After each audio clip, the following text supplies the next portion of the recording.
మన తండ్రి కుమార పరిశుద్ధాత్మ దేవునికి వందనాలు స్తోత్రాలు చెల్లించుకుంటూ దేవుడి దినమందు మనకి ఇచ్చిన వాక్యము యోహాను సువార్త 17వ అధ్యాయము 6వ వచనం 9వ వచనం 11వ వచనం చదువుకుందాం. లోకము నుండి నీవు నాకు అనుగ్రహించిన మనుషులకు నీ నామమును ప్రత్యక్షపరిచితిని. వారు నీ వారై ఉండిరి, నీవు వారిని నాకు అనుగ్రహించితివి. వారు నీ వాక్యము గైకొని ఉన్నారు. నేను వారి కొరకు ప్రార్థన చేయుచున్నాను, లోకము కొరకు ప్రార్థన చేయటం లేదు. నీవు నాకు అనుగ్రహించి ఉన్న వారు నీ వారైనందున వారి కొరకు ప్రార్థన చేయుచున్నాను. నేను ఇకను లోకంలో ఉండను, కానీ వీరు లోకంలో ఉన్నారు. నేను నీ యొద్దకు వచ్చుచున్నాను. పరిశుద్ధుడైన తండ్రి, మనము ఏకమై ఉన్నలాగున వారిని ఏకమై ఉండునట్లు నీవు నాకు అనుగ్రహించిన నీ నామమందు వారిని కాపాడుము. దేవుడి వాక్యం ద్వారా మనల్ని దీవించునుగాక. చివరిగా యేసు ప్రభు వారు ప్రార్థన చేస్తున్నారు తండ్రికి. ఆయన శిలువ మరణం పొందడానికి ముందుగా ఆయన పరిచర్య అంతా ముగించిన తర్వాత ఆయన చేయవలసిన బోధంతా చేసి ప్రకటన చేసి ఆయన చేయవలసిన కార్యాలన్నీ జరిగించిన తర్వాత చివరిగా ఆఖరిగా దేవుడు యేసు ప్రభు వారికి అనుగ్రహించిన శిష్యుల నిమిత్తమై ఆయన ఈ ప్రార్థన చేస్తున్నాడు. తండ్రికి విజ్ఞాపన చేస్తున్నాడు. లోకము నుండి నీవు నాకు అనుగ్రహించిన మనుషులకు నీ నామమును ప్రత్యక్షపరిచితిని అంటున్నాడు. యేసు ప్రభు వారు ఈ లోకానికి ఎందుకు వచ్చారంటే ఆయన మహిమను ప్రత్యక్షపరచడానికి ఈ లోకానికి వచ్చానని, నీ నామమును మనుషులకు నీ నామమును ప్రత్యక్షపరిచితిని అంటున్నాడు. ఆయన మహిమను భూమి మీద చూపించారు. యేసు ప్రభు వారు వచ్చింది ఏంటంటే తండ్రి యొక్క మహిమను భూమి మీద చూపించడానికి వచ్చారు. నీవు నాకు అనుగ్రహించిన ఈ మనుషులకు నీ మహిమను ప్రత్యక్షపరిచితిని, వారు నీ వారై ఉండిరి అంటున్నాడు. తండ్రిని వారికి చూపించారు కనుక వారు తండ్రి వారై ఉన్నారు అంటున్నాడు. ఇక్కడ నీ వారై ఉండిరి, నీవు వారిని నాకు అనుగ్రహించితివి. ముందు తండ్రి అయిన దేవుడు మనల్ని ఏర్పరచుకుని కుమారుడైన యేసుక్రీస్తు ప్రభు వారికి మనల్ని అప్పగిస్తాడు అని వాక్యం ద్వారా మనం గ్రహించగలుగుతున్నాం. వారిని నాకు అనుగ్రహించితివి అంటున్నాడు. ముందు నువ్వు ఏర్పరచుకున్నావయ్యా ఈ బిడ్డలను, వీరిని నాకు అనుగ్రహించావు, నీ ప్రత్యక్షతను వారికి బయలుపరిచాను, వీరిని నాకు అనుగ్రహించి ఉన్నందుకు నేను వారికి మీ ప్రత్యక్షతను బయలుపరిచి ఉన్నాను అంటున్నారు. నేను వారి కొరకు ప్రార్థన చేయుచున్నాను అని కూడా అంటున్నారు. లోకము కొరకు ప్రార్థన చేయటం లేదు అంటున్నారు.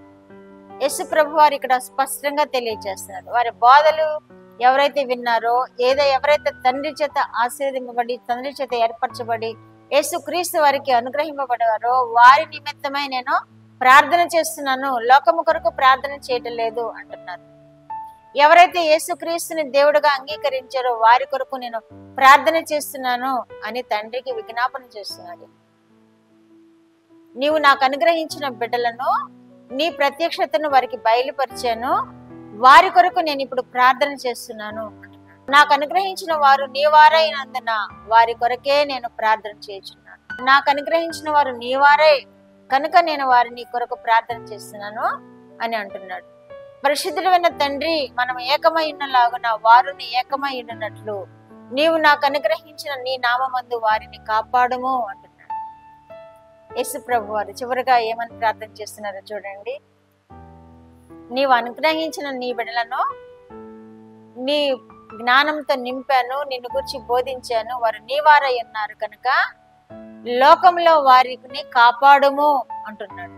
వారు నీ వారై ఉన్నారు కనుక వారి కొరకు ప్రార్థన చేస్తున్నాము. పరిశుద్ధుడైన తండ్రి, మనం ఏకమై ఉన్నలాగున వారిని ఏకముగా ఉండులాగున వారి కొరకు ప్రార్థన చేస్తున్నాను అంటున్నాడు. మనం ఏకముగా ఉండి ఆయనను సేవించాలని మన కొరకు యేసు ప్రభు వారు ప్రార్థన చేస్తున్నట్లు ఈ వాక్యములో మనము గ్రహించగలుగుతున్నాము. ఇప్పటి వరకు మనం ఆయన బిడలముగా అంగీకరింపబడ్డాము, ఆయన రక్తంలో కడుగుబడిన వారముగా అంగీకరింపబడ్డాము. కానీ మనం ఏకమై ఉండాలని ప్రార్థన చేస్తున్నారు. వారు ఏకమై ఉండులాగా నీవు అనుగ్రహించిన నీ నామమందు వారిని కాపాడుము అంటున్నాడు.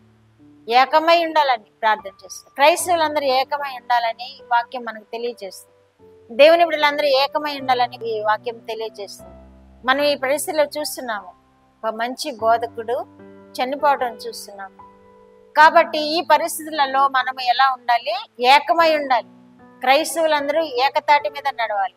బోధకులందరూ క్రైస్తవులందరూ ఏకతాటి మీద నడిచి యేసుక్రీస్తు ప్రభు వారి జన్మగా మనం భూమి మీద జీవించాలి అని వాక్యం మనకు తెలియజేస్తుంది. వారి కొరకు నేను ప్రార్థన చేస్తున్నాను, వారిని కాపాడుము, వారిని ఎవరు ఏకమై ఉండులాగా కాపాడుము వారిని అంటున్నాడు దేవుడు.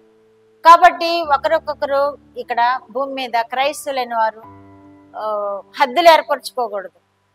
దేవుని బిడ్డలందరూ ఒకే జనం, ఒకే దేవుణ్ణి మనం ఆరాధిస్తున్నాం, ఒకే మా దేవుణ్ణి మనము స్తుతిస్తూ ఉన్నాం, ఒకే రాజ్యం కొరకు మనము ప్రాకులాడుతున్నాం. ఈ లోకంలో యేసుక్రీస్తు ప్రభు వారు అనుగ్రహించే ఆ పరలోక రాజ్యం కొరకు మనము సిద్ధపడుతున్నాం. కనుక ఈ లోకంలో ఉన్న క్రైస్తవులందరూ, ఈ లోకంలో ఉన్న క్రైస్తవ నాయకులందరూ, క్రైస్తవ సేవకులందరూ హద్దులు ఏర్పరచుకోకుండా ఒకరికొకరు ఏకమై ఉండి ప్రార్థన చేస్తూ ఉండాలని ఈ వాక్యం మనకు తెలియజేయబడుతుంది. కనుక మనం మెలకుగా ఉండి ప్రార్థన చేయాలని యేసు ప్రభు వారు తండ్రికి విజ్ఞాపన చేస్తున్నారు.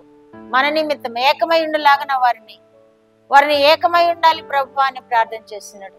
నీవు నాకు అనుగ్రహించిన ఈ ప్రజలు ఏకమై ఉండినట్లు నేను నీకు ప్రార్థన చేస్తున్నాను అంటున్నాడు. మనం ఏకముగా కూడి ఆయన నామాన్ని మహిమపరుస్తూ మనం భూమి మీద జయం పొందుదాం. అపజయం పాలు కాకూడదు, మనం శత్రువుల చేతులు చిక్కబడకూడదు. మనం ప్రార్థన చేయాలి, ఏకతాటి మీద నడవాలి. క్రైస్తవులు, విశ్వాసులు, బోధకులు, సంఘస్థులు, సంఘ పెద్దలు అందరూ ఏకతాటి మీద నడవాలి. హద్దులు ఏర్పరచుకోకూడదు. ఇది నా సంఘం, ఇది నా సంఘం, మా వారే పరిశుద్ధులు, ఇతరులు అపరిశుద్ధులు, ఈ హద్దులన్నీ చెరిపేసుకుందాం. మనం ఏకముగా ఉందాం. మనం దేవుని నామం పేరట ఏకముగా కూడి దేవుని నామాన్ని స్తుతిస్తూ దేవుని కొరకు ఎదురు చూస్తూ మనము యూనిటీని కాపాడుకుందాం. మన క్రైస్తవులను మనము కాపాడుకుందాం, మన బోధకులను మనము కాపాడుకుందాం. ప్రార్థన వలన, ప్రార్థనతో జయం పొందుదాం. మనం దేవుడు అట్టి కృప మనకందరికీ అనుగ్రహించును గాక. ప్రార్థన. మా దేవా, మా ప్రియ పరలోక ప్రభువా, మీ పరిశుద్ధ పాదములకు వందనాలు, స్తోత్రాలు నాయనా. చివరగానైనా మీ బోధ అంతా ముగించి ప్రభువా, మీ వారి కొరకు, మీకు అనుగ్రహించబడిన వారి కొరకు మీరు తండ్రికి విజ్ఞాపన చేసిన విధానంను మేము చూస్తున్నాం ప్రభువా. మమ్మల్ని కాపాడమని మీరు తండ్రిని వేడుకున్న విధానాన్ని బట్టి మీకు వేలాది స్తోత్రాలు ప్రభువా. ఆ విధముగా కాపాడబడుతున్నందుకు మీకు వేలాది స్తోత్రాలు ప్రభువా. ఏకమై ప్రభువా ప్రార్థన చేస్తూ జయంతో ముందుకు కొనసాగే భక్తి జీవితమును క్రైస్తవులకు, విశ్వాసులకు, నైనా సేవకులకు అనుగ్రహించి మీరు మహిమ పొందమని, కుటుంబాలను మీరు ఆశీర్వదించి భద్రపరచమని యేసుక్రీస్తు వారి పేరిట ఈ మనవులు మీ పాదముల యందు వేడుకుంటున్నాను పరమ తండ్రి. ఆమేన్.